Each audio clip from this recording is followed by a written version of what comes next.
It's time for America Outdoors Radio, the show that covers the outdoor scene across the U.S. of A. and the entire continent. Fishing, hunting, conservation, outdoor recreation, and great destinations. We cover it all every week. It's your country, your outdoors. Let's explore it together with your host, John Kruse.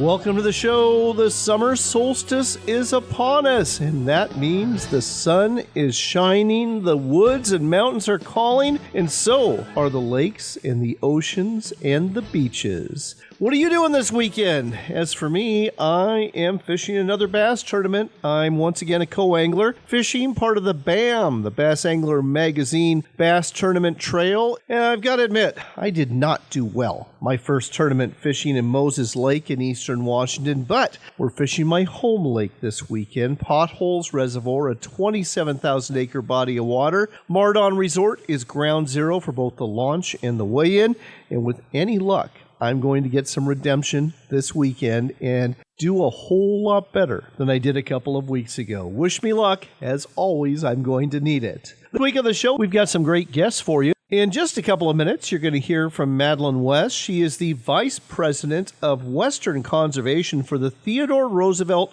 Conservation Partnership. This is an organization you don't hear a lot about, but they do a lot of work lobbying in Washington, D.C. for conservation-related issues that are important to hunters and anglers and outdoors enthusiasts. She's going to be giving us a rundown of some things I think you'll be interested in, to include the new Mapland Act. Now, this is an act that is going to digitize all those written easements onto public lands that are found in desks and drawers all over the federal government. Some 30,000 easements have now been published, which is making your access to our public lands a whole lot easier. Madeleine's also going to tell you about blue catfish in Chesapeake Bay. They're causing some problems, but they are very tasty to eat if you want to catch them. And we'll talk about some conservation issues when it comes to menhaden, a forage fish that has now seen some protections off the Louisiana coast.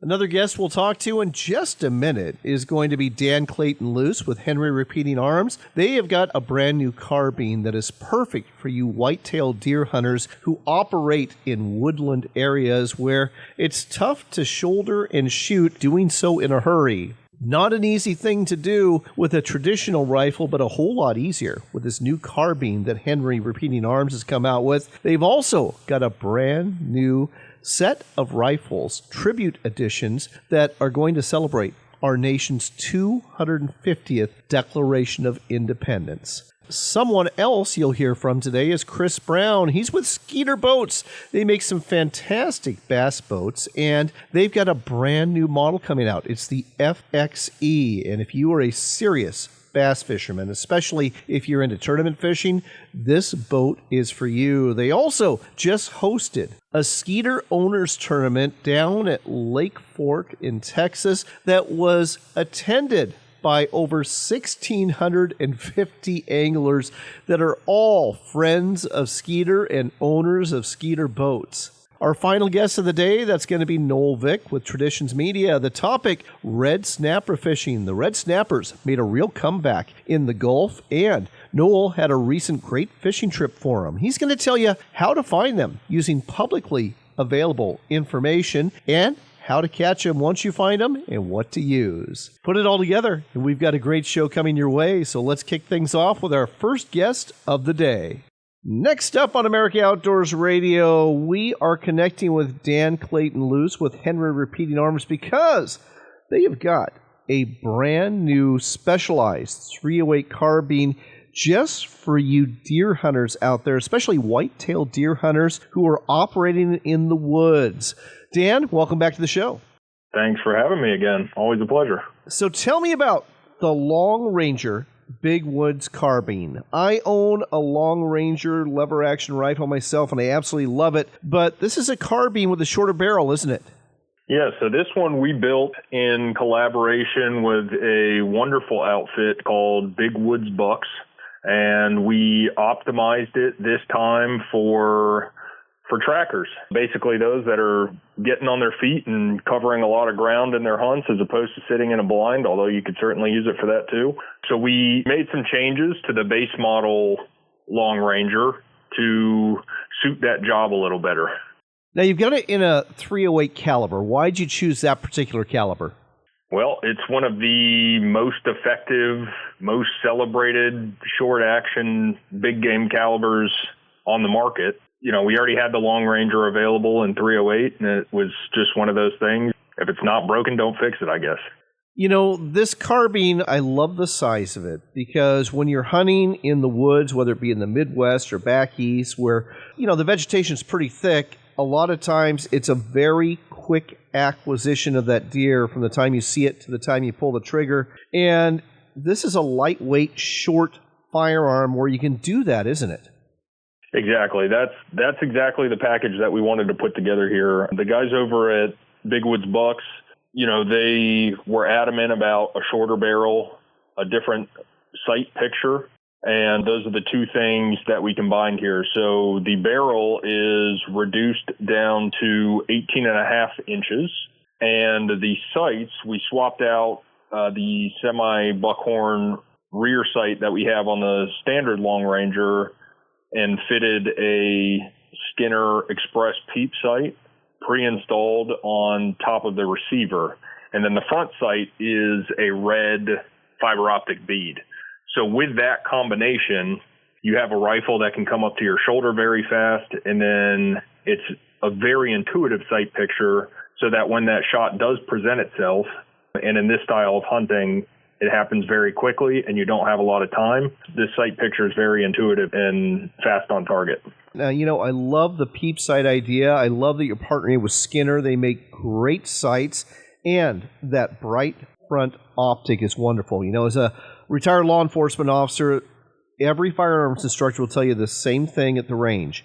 Concentrate on your front sight, your front sight, your front sight, and this makes it really easy to do so.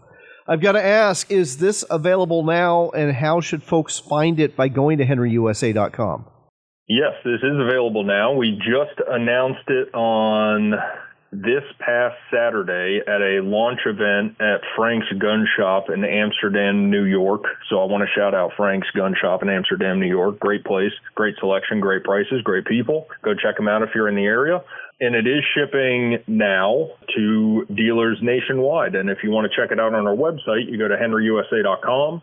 You click on all firearms, and you'll see it right up at the top of the new releases section, of which there are many for 2026. Oh, there have been many, many indeed. I couldn't believe how many are rolling out at SHOT Show, and the new rifles and firearms keep on coming. Again, this one, folks, is the Long Ranger Big Woods Carbine, and if you hunt whitetail deer in thick wooded areas, this is definitely the firearm for you. Like all of Henry Repeating Arms firearms, they are made in the USA. They're rugged and reliable and accurate right out of the box, and they come with a lifetime satisfaction guarantee. But wait, there's more. July 4th, Independence Day. America is celebrating its 250th anniversary, and I understand that Henry's got something very special coming out to help with that celebration. Yes, so we are in the next week or so coming out with 3 America's 250th Tribute Edition rifles, which will also be available through Henry dealers nationwide. We're doing 1 youth model 22, 1 full-size 22, and 1 4570 government. And these are very sharp-looking rifles. The receivers on all of them are nickel-plated, and on top of that, a waving American flag rendered in red, white, and blue Cerakote. So a full-color American flag on top of the polished nickel. And then the buttstock has a nice patriotic 250th logo engraved kind of in the corner. And then we pulled out all the stops with the woods with the wood selection for these, and we're using upgraded fancy American walnut. So the wood is just drop dead gorgeous, and then we cap that off with a polished nickel butt plate. It's a gorgeous looking rifle. I think any firearm collector, anybody celebrating this year's milestone 250th anniversary, which we all should be, will hopefully find a nice place for this in their collection. Well, I'll tell you what, as a patriot, I want to stand up and salute right now, and you're absolutely right. This is the ultimate wall hanger to celebrate America's 250th anniversary, their Independence Day anniversary. So get yourself the 250th anniversary tribute edition, or if you're a deer hunter, get that Long Ranger Big Woods Carbine, and check out all the other firearms that are available at henryusa.com. That's a website to go to, henryusa.com. Find a dealer near you and buy one of these wonderful rifles today. Thanks as always, Dan. Thank you. Appreciate it.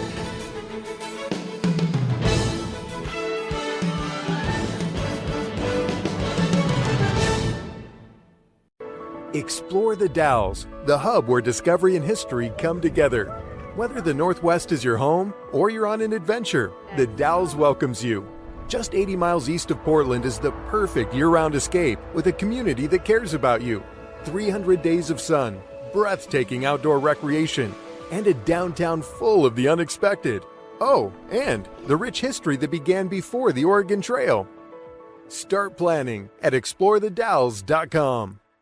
When you buy a sharpener from WorkSharp, you aren't purchasing a product, you're making a very good long-term investment. Whether you're buying a knife sharpener for the field, a knife and tool sharpener for the shop, or have a knife sharpener on the kitchen counter, you'll find they are durable and will do the job of sharpening your knives and tools for years to come. Make sharp happen with WorkSharp at a sporting goods store near you and at WorkSharpTools.com.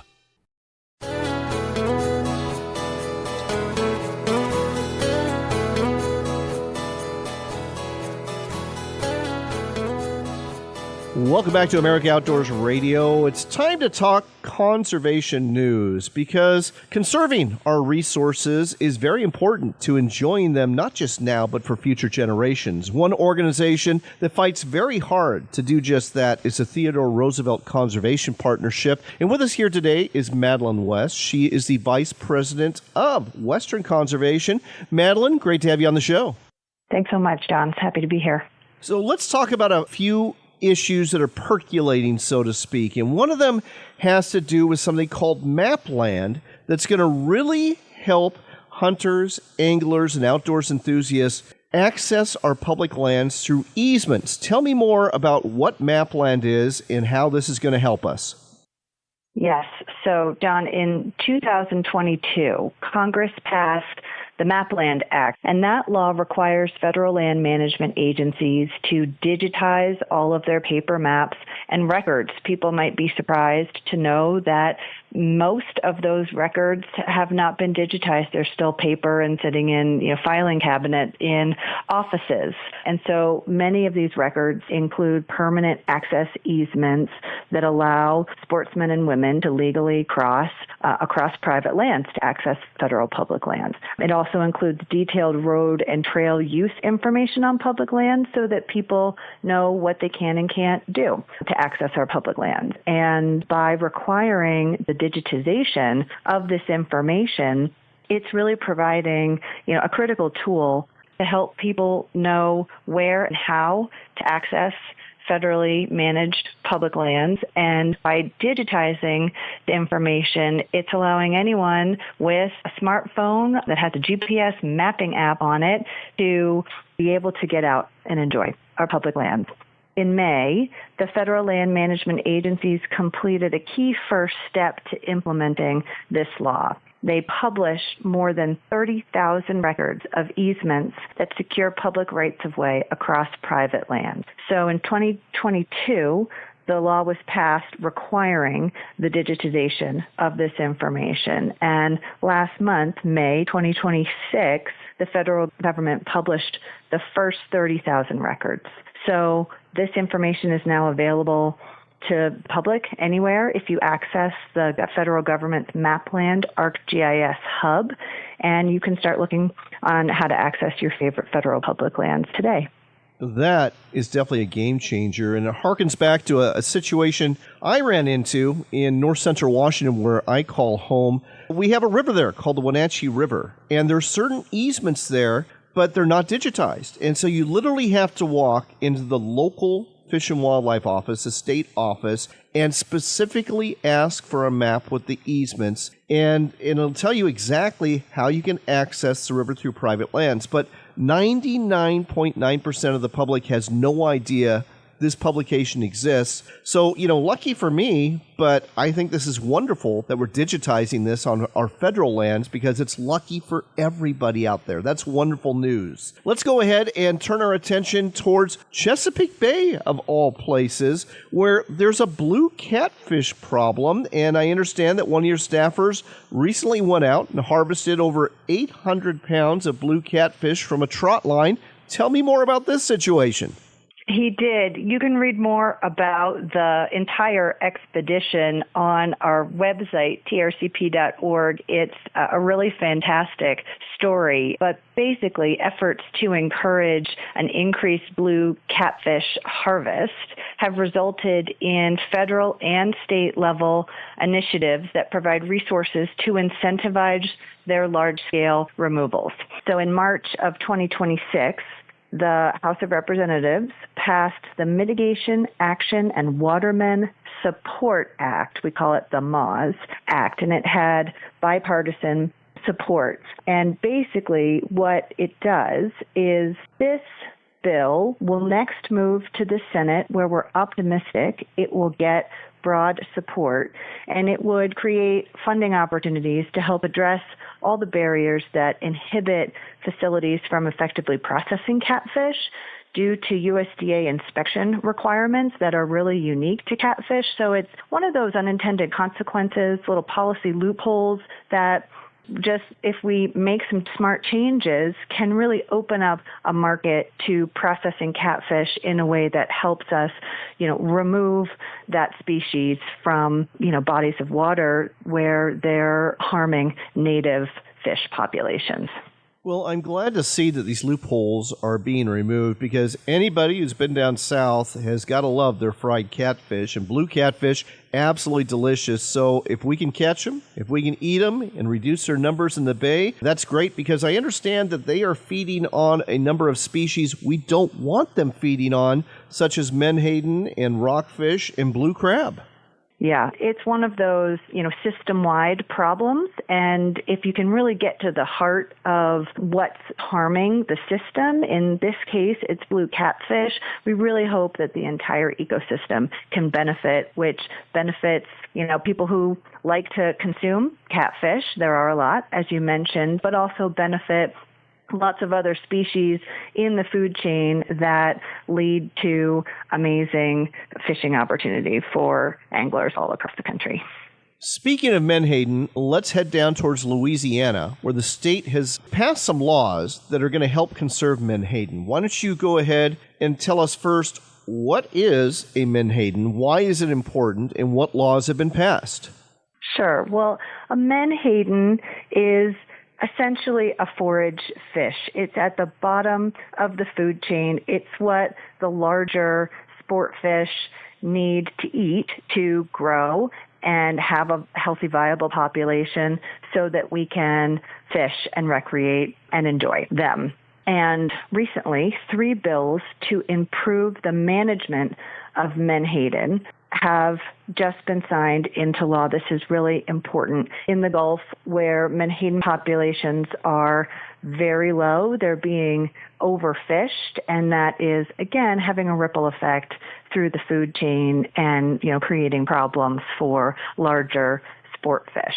So thanks in large part to overwhelming support from the recreational fishing and conservation advocacy organizations, these new laws will not significantly change the menhaden's fleets that are allowable for operations in the water, so it's not directly impacting the commercial fishery, but it will add accountability to the fishery and to commercial operations by increasing fines for overfishing, basically, for nearshore fishing violations, for enhancing vessel tracking capabilities, and for ultimately improving oversight into harvesting by publicizing those reports. So just creating transparency in the fishery system in a way that allows commercial fisheries to continue, but does not overharvest the population and harm the food chain. Well, there you go, folks. You learned a lot about increased public access through Mapland, about harvesting blue catfish and helping out the ecosystem in Chesapeake Bay, and fisheries management for menhaden in the Gulf Coast off of Louisiana. You can find out more about these issues and the work that the Theodore Roosevelt Conservation Partnership is doing by going to their website. You'll find it at trcp.org. That's trcp.org. Check it out today and keep checking it out to keep up on what's going on in our United States of America when it comes to conserving fish, wildlife, and public access. Madeleine, thanks for sharing this with us today on America Outdoors Radio. Thanks, John.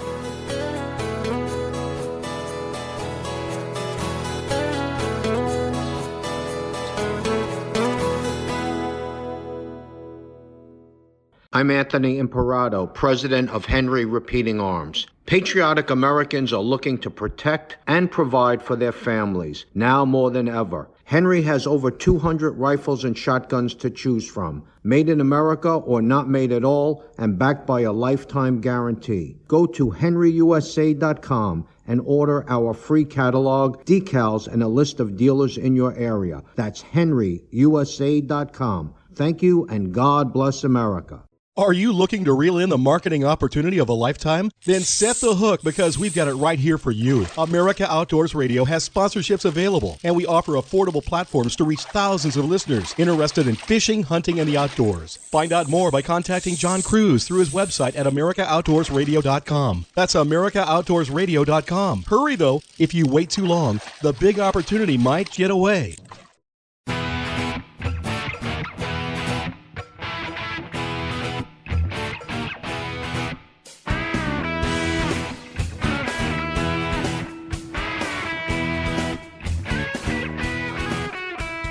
You're back here. I'm John Kruse. Our next stop is Lake Fork, Texas. That's where the Skeeter Boat Owners Tournament just happened, the 32nd annual tournament. And this was also an event where Skeeter unveiled their brand new FXE model bass boat. It's a beauty. And with us here to tell you more about it is Chris Brown. He is the brand marketing manager for Skeeter Boats. Chris, welcome to the show.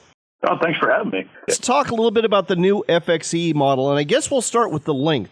I've got to tell you, when it comes to bass fishing, this is just perfect, 20 and a half feet. That's my dream size.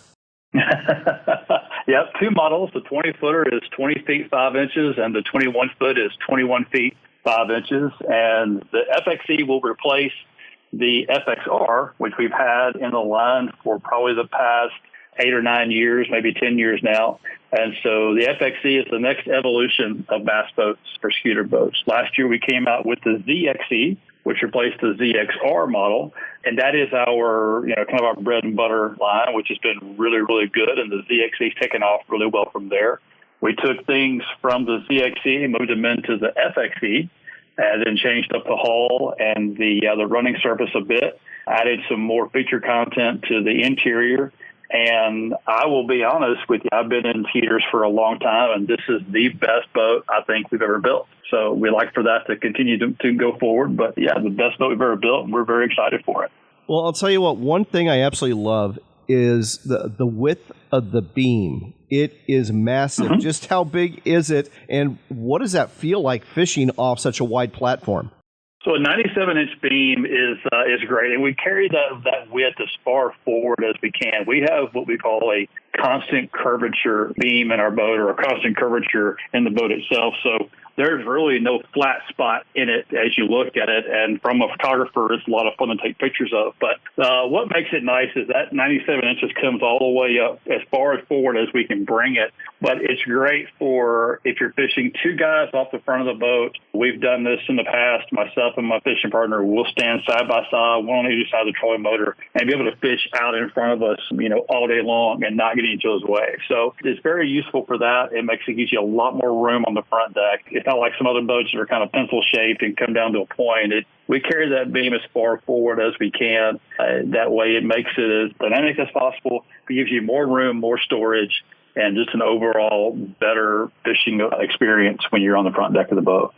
One thing I like about the FXC, in comparison to a lot of other bass boats out there, a lot of other bass boats, you get the basic boat, but then you have to buy the options. You have to buy the power poles. You have to buy the upgraded electronics for the bow and the console. You've got all that right here as standard, don't you? We do, and people give us a hard time for only using one particular brand of electronics and Johnson Outdoors with the Minn Kota and the Humminbird. We have a great relationship with those folks, and we build our boats. If you go out and you build an FXD Apex or an FXD Limited, the majority of other companies' options are standards for us. So what I like to say is you can go out and you can pick one of the 8 colors that we have, and you can go to the dealership, sign your name on the line, pay the money or whatever it is. Just put oil on it, put fuel in it, put all your fishing tackle on it, and just go fishing. I mean, it's that easy. You don't have to buy it one day and then wait a couple more weeks for everything else to get rigged. You don't have to spend a lot more money on top of it, to get everything else rigged. So it's going to come standard with a Ultrex trolling motor, going to come standard with a 12-inch Explorer at the bow, a 12-inch Explorer at the console. It's going to come standard with the Minn Kota Raptors, shallow water anchors, and it's going to come standard with so many little things that everybody else in the industry calls up their standards for us. So people look at the price and go, man, that's a lot of money for a boat. But then after you think about it, and if you look at everything that's included, hydraulic jack plate, a hot foot, the dual trim on the steering wheel, all of those things, it makes it an incredible value as far as the boats go. And so you get what you want. You get some of the best products in the industry. But now if you're sold on another brand electronics or another brand trolling motor, we do have the FXE Pro, which you can then build up kind of a la carte, as we say, and then you can add stuff to it from there. But your biggest cost savings and your biggest benefit are in the FXE Apex and the Limited, because they already come with all that stuff included.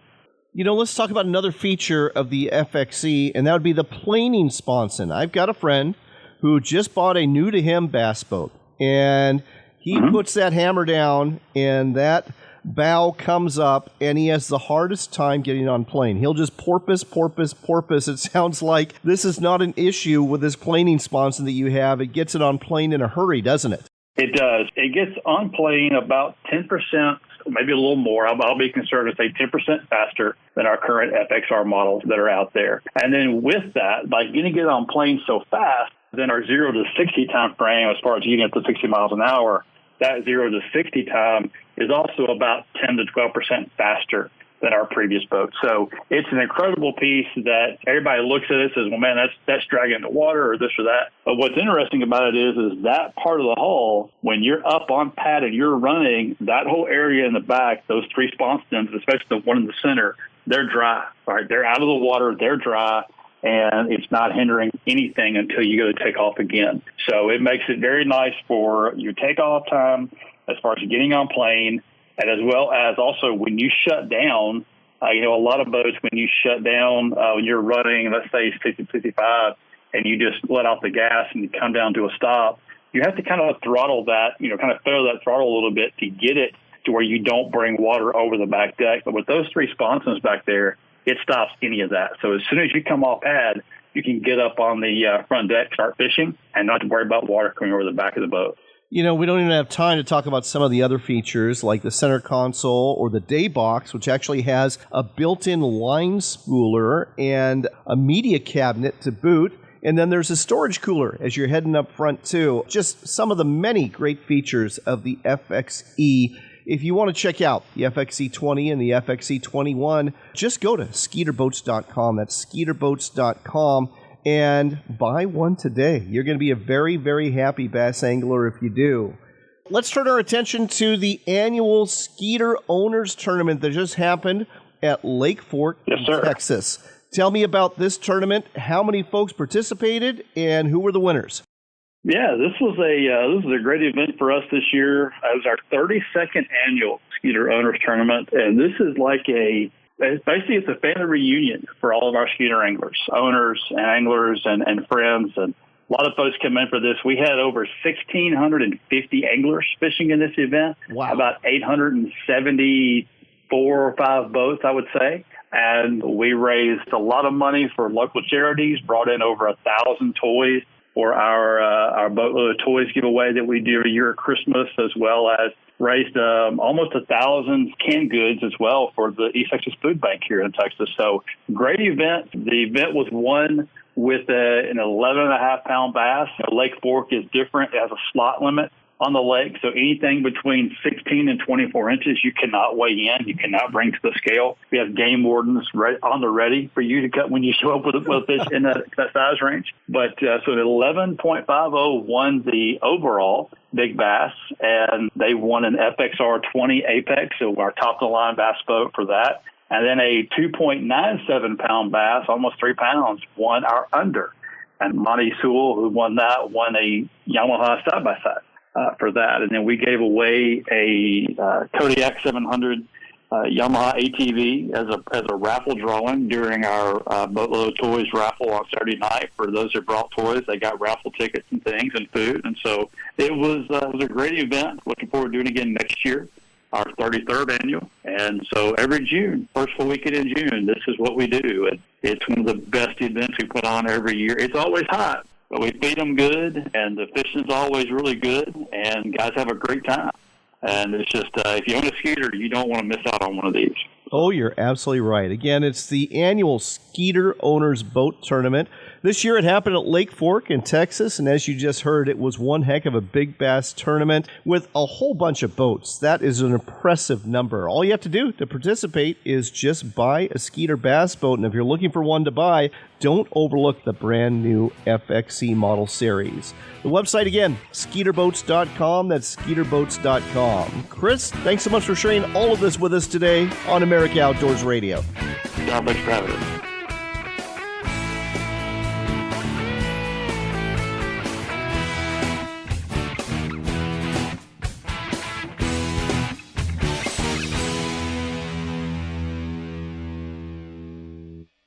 I'm Anthony Imperato, president of Henry Repeating Arms. Patriotic Americans are looking to protect and provide for their families, now more than ever. Henry has over 200 rifles and shotguns to choose from, made in America or not made at all, and backed by a lifetime guarantee. Go to henryusa.com and order our free catalog, decals, and a list of dealers in your area. That's henryusa.com. Thank you, and God bless America. Do you love to fish? Do you love to eat fish? Well, if you do, you know how important it is to have something to keep things sharp. Now, in the boat, it might be something to keep your hook sharp, like maybe the pocket knife sharpener from Work Sharp, which also works just fine along with the guided field sharpener for keeping fillet knives sharp. So when it comes to cleaning those fish you catch for the day, you can get that done in a hurry. And let's not forget, back at the house, when you're preparing those fish for a meal, that's when you want to have a kitchen knife sharpener, and there's several electric ones available. You can find them all at worksharptools.com, which lists all sorts of both manual and electric sharpeners you can use in the kitchen, in the shop, or in the field. Sharp hooks and sharp knives make for a happy day on the water, so get your sharpener today at worksharptools.com or look for these products at quality sporting goods stores and hardware stores near you. Where can you find 4 rivers, 3 great fisheries, 2 majestic mountains, and 1 fantastic adventure all year round? Sensational The Dalles. Active community, authentic food, and great beer. ExploreTheDalles.com. Come and create your own adventure, and maybe even you can hook a river monster in the Dalles. There's enormous frustration right now with healthcare costs. It is amazing. Healthcare costs for families in the last 20 years have almost tripled, and it just keeps getting worse. All this to say, this is why MediShare is so in demand right now. People are looking for alternatives. And MediShare is proven you can save thousands of dollars a year and actually like it more. Over 1 million Americans are now part of healthcare sharing, and MediShare is the gold standard. It's trusted. It works. It's been helping people save money and have peace of mind now for 30 plus years. It's not some big impersonal thing either. It's a community of people like you helping each other. So yeah, if you're frustrated too, here's your chance to make a refreshing change. You'll notice the difference as soon as you call. They're easy to talk to. You can get a price within 2 minutes. Here is the number. Call 855-SHARE-40. That's 855-SHARE-40. 855-SHARE-40.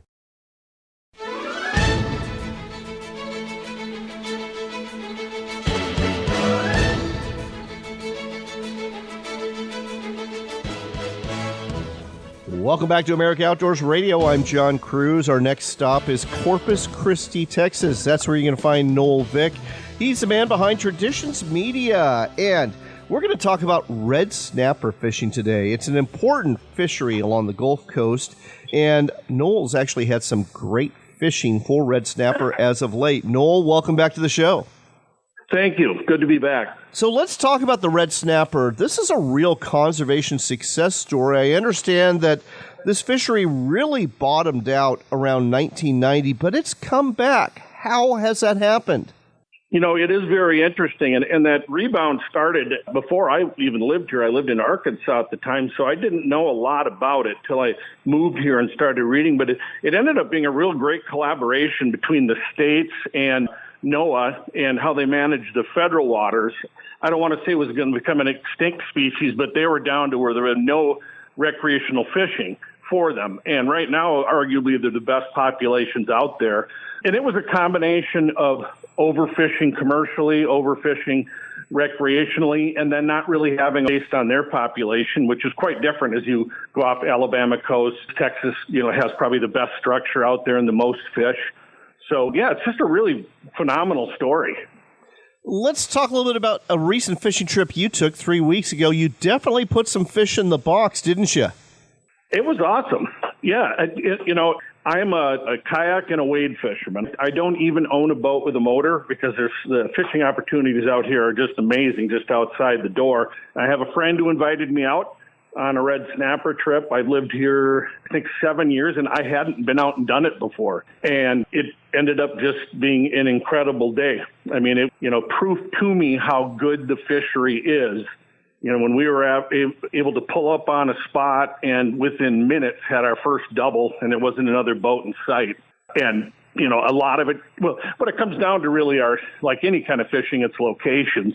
Sure. And as I later researched afterward, my friend, who was then, subsequently my guide, had all of these spots. Well, when I came back home and just started looking around online, a lot of this structure is public information, the quote unquote community spots, the planted reefs, or what they call pyramid structures, are actually coordinates are readily available by just doing a search out there, and as all are the oil rigs and platforms. And red snapper are incredibly structure oriented.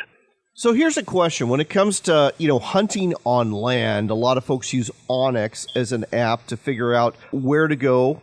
When it comes to the water, though, it's a great big ocean. How do you exactly figure out, okay, where are the oil rigs? Where are the reefs? Where are the wrecks?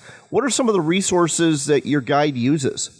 Well, in the case of, like his ledger of spots or Rolodex is obviously a built up life experiences plus one's friends give them, et cetera. But again, when I did my research online, and I'll tell you, I'll reference Texas because that's where I'm at. The Texas Park and Wildlife Department, they actually publish interactive maps online, which are fantastic. And they even have just kind of a bullet point ledger listed all of the spots.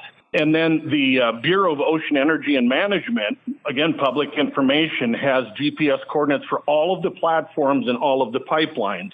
And they are not so particular about what structure they're hanging on, just that it's structure, red snapper in general.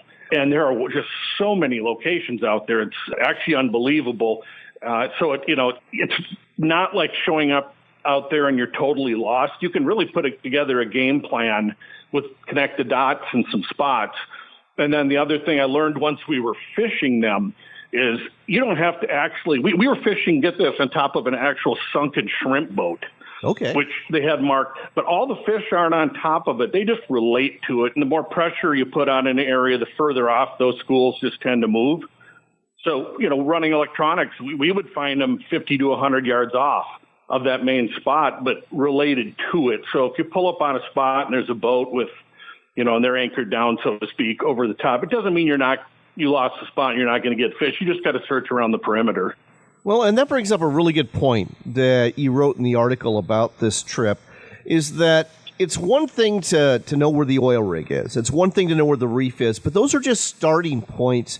You got to dial it down from there to figure out exactly where the fish are and where they're biting. What are some of the subtleties that you and your guide were looking for to actually find those schools of fish that were on the bite? I will tell you, it was covering water. That there weren't fish blowing up. Again, it's a red snapper. They're not surface feeders. There was no bird activity to find or anything like that. Essentially, it was slow driving around the area till you started to mark things. Anything. You mark anything and you start and really look for suspended fish. Snapper always thought to be so structure and bottom oriented, but the majority of the fish we caught were about halfway up, and the ones that were high were super aggressive. So the guide would just call out 50 feet, and let's say we were over 75, you'd drop to 50, and the best way to do that is with metered line, and you just get it down to that area, count it down, and whack. I don't know if they always bite like that, because anything we saw we could catch. That is amazing. What kind of lures and or bait were you using to trigger these bites? And that was the other beauty of it. It is probably the simplest fishing I've ever experienced too, at least from an oceanic standpoint. It was almost like setting up on a bank with catfish. It's in essence a Carolina rig, so it's just a big sliding sinker with a short snell, circle hook, and we were just using frozen sardines because there was a little bit of a chop on the water and we couldn't go out and cast net anything. And then we also had squid, which they readily accepted too. So it was simple. I will say that the most entertaining, though, is when we pass the jigging rod around, and you would really get those hot, hard bites. So you don't have to just sit in bottom ring and hold it. If you get a good-sized jig on, you can snap jig over the top of these. And when they're only down 50, it's a reasonable depth to fight a fish. It's not like you're deep dropping to 300 feet and they're taking line. And we're using 8,000 size reels on like a Daiwa Saltus spinning reel and jigging with those and having no problem getting these fish up. The biggest ones I would guess were 10, 12 pounds maybe. And it's a 16-inch minimum out of Texas. And you'll certainly get those bigger ones. But, a 10-pound fish and an 8,000 size reel, you can take that fish out if it's halfway down. Oh, yeah, absolutely. Last question for you here. I know that Traditions Media works with Daiwa, makers of some fantastic rods and reels. What were you using on this trip? So on the spinning side, I had that Saltus 8,000 with an outrage jigging rod, and these are very, very, specific to it. Our main line, it was a Daiwa J-braid, 30, 40 pound. Again, I think people tend to think you have to use such heavy line and stuff. You don't. Enjoy the fight. Absolutely. And then on the rig, 4 to 8 ounce sinkers, a 4 to 6 foot snell of 60 to 80 pound, and then either a 5-aught or 7-aught heavy wire circle hook. And pre-rig all of those, because as we did find out, you will snap one or two. I got sharked, as they say, and we assume it was. Something took it halfway up. We never saw it, but, that was the likely culprit. So economical fishing, too, as far as saltwater, other than the gas to get out there, of course. Sure. All right, Noel, another question. What are the seasons for red snapper fishing, and how hot is it right now? I know that this is state-generated, not federal-generated. Yeah, no, Texas is definitely the best target because it's open year-round now, which it's the only state that has it, only Gulf state. And then you only have to pay attention. There's federal and there are state waters. The federal waters here go out to, I'm going to get my recollection here, but it's 9 miles, and then you're in federal waters. But the Gulf is inherently rougher than the Atlantic and the Pacific, just because of its shallowness and the chop we get here. July and August tend to be the laydown months. So this is the time of the year, if you have a bay boat and you get a good weather forecast, that you can fly out 10 miles. and go, because it gets a little too rough in the fall, and we're just over that period where you got to pretty much have a big boat to get out there. So you can fly out in a small boat, check the weather. Well, red snapper fishing, folks, it is a gas. It's a lot of fun. It's going off right now. So head on down to the Gulf and get in on this fishery. If you're looking for what to use, well, look no further than Daiwa products. Just Google Daiwa and check out their rods and reels for snapper fishing. And go to Traditions Media and look for the article that Noel wrote about this great fishing experience. Noel, thanks for sharing all of this with us today on America Outdoors Radio. Absolutely. Thank you. I hope you enjoyed our show today. We certainly had some great guests. And if you didn't get to hear the whole show, we will be uploading it as a podcast. Just look for America Outdoors Radio wherever you consume your podcast and check it out at your leisure. Until next time, here's hoping you're blessed. Here's hoping you're healthy. And do remember this: it is your country and your outdoors, so get out there and enjoy it.